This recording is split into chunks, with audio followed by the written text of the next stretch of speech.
breaking news with a major development just moments ago. Sources just confirmed to CNN that the United States has seized an oil tanker that had been linked to Venezuela. Now, Russia is responding to the seizure, saying they are the owners of this vessel. The Trump administration has not acknowledged the Russian status, claiming the ship to be stateless, but nevertheless, you can see the sensitive nature of the situation. Russia had sent ships to track and maybe even protect this vessel over the last 24 hours. The United States has been tracking it across the Atlantic. It's the same ship that the Coast Guard had tried to seize last month near Venezuela. They were unable to board it, and the ship changed course and fled. But now, the breaking news, the United States has seized it. Nick Robertson tracking the developments for us. Nick, what are you learning? Yeah, over the last few days, John, U.S. Air Force has been flying P-8 surveillance aircraft tracking this ship as it came into the northern Atlantic. It's been heading sort of skirting wide of Ireland, heading up towards Iceland and that sort of gap to go towards the north of Russia, the Arctic Circle. Marine tracking experts believe a vessel of this size was likely headed towards Murmansk. That was the track that it was on, but that all came to a sudden screeching halt about 2.5 hours ago. Marine trackers noticing that the ship turned direction at that moment. And this really comports with the information we're getting now that the ship has been seized by U.S. military and Coast Guard. It has been tracked closely by them, as we say, since it fled the coast of Venezuela about 2 weeks ago. What makes this even more interesting, if you will, the ship, when it started its journey 2 weeks ago, was called the Bella One. Halfway along that route, it changed its name to the Marinera and reflagged itself as Russian. Not clear why. Were they trying to get protection from Russia? Was it always Russian? Unclear. The port that it appeared to be headed for in the past couple of days does appear to have been a Russian port. But now that ship has turned around, no longer heading north, for the last couple of hours heading south. Not clear where it will end up.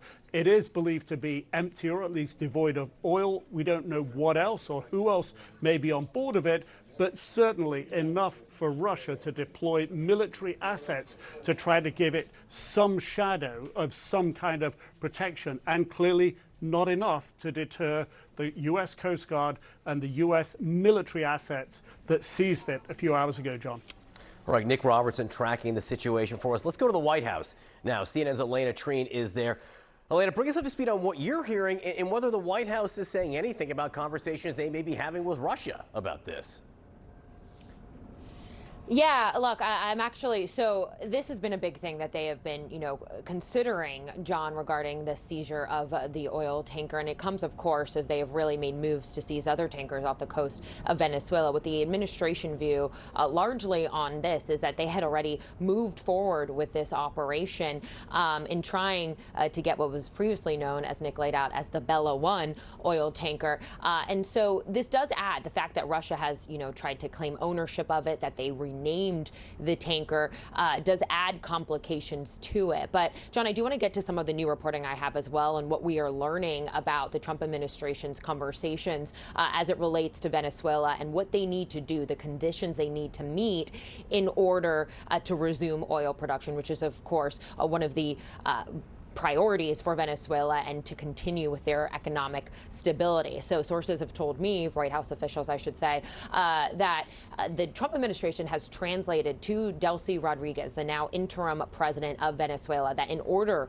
to resume oil production and oil sales, they must sever economic ties with the United States' foreign adversaries. That includes countries like China, Russia, Cuba, Iran, all countries that have really been propping up what was Maduro's regime for so many years. They also said that they want Venezuela and the interim government to partner exclusively with the United States on this. Now, of course, this comes as the president has been making clear that a key goal in this entire operation and the next steps for Venezuela is to try and have the U.S. have a higher stake in their oil. I'm also told, according to a senior White House official, John, that the president is meeting with different oil executives at the White House on Friday. That includes companies like Chevron, which I should note is the only U.S. oil company currently operating operating with inside Venezuela, but also companies like ConocoPhillips and ExxonMobil. I'm told other American oil executives are expected to be at that meeting as well.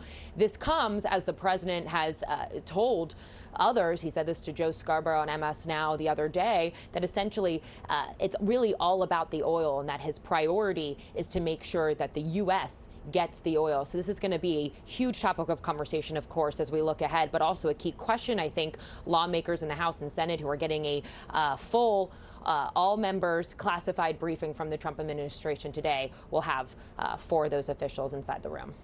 All right, Elena Treen at the White House for us, and our thanks to Nick Robertson, who's tracking the situation with that now seized vessel. All right, Sarah.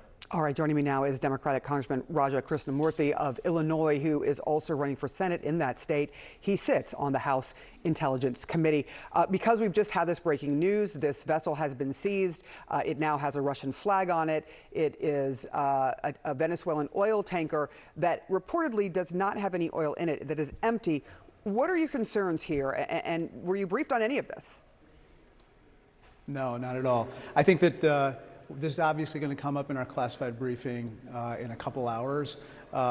We have the right, obviously, to enforce international sanctions. However, nobody wants conflict or a war, and we don't want a situation of open hostilities with the Russians.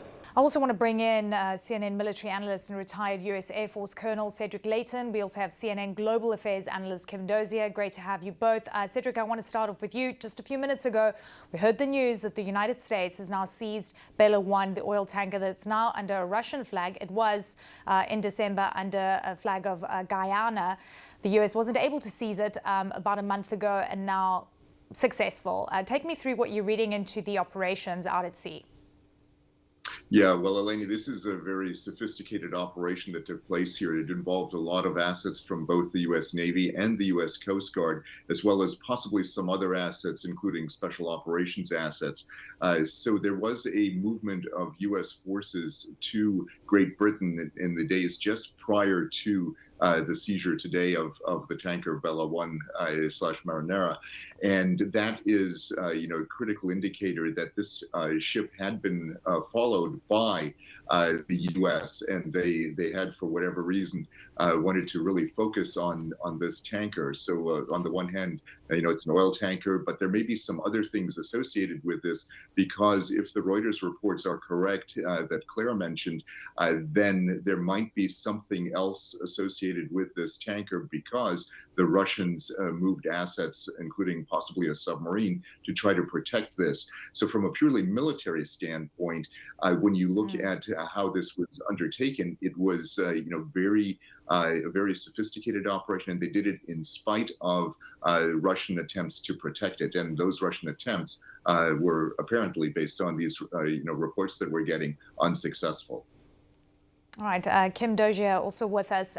Kim, what are you reading into this? I mean, President Trump making good on his word, frankly, and wanting Venezuelan oil. This is a tanker that they tried to seize and were unsuccessful. And of course, the question of Russia comes into play here as he tries to negotiate with them on the issue of Ukraine. Is this going to infuriate the Russians and all sides involved? It may well do, but it seems that Trump is emboldened by the seizure of Maduro and riding high on the success of that and the lack of the world's sort of pushback. There have been some statements against it, but it has made Trump realize anew that when you're the superpower, there's nobody who can push back in the short term to stop you. And as Cedric was saying, there was a lot of Russian attention being paid to this ship, a lot of resources and assets protecting it, which makes you wonder, what the heck are they carrying? And now the U.S. is going to be able to find out. It also comes at the same time that both Russia and China are upset over the attack on one of their allies, Venezuela, that they rely on for oil. So it is a way of Trump sending a signal to those other would-be superpowers that he has a way of, seizing the jewels and making them sit up and take notice. But there will be some sort of payback down the line. And I don't think the White House is really calculating that yet.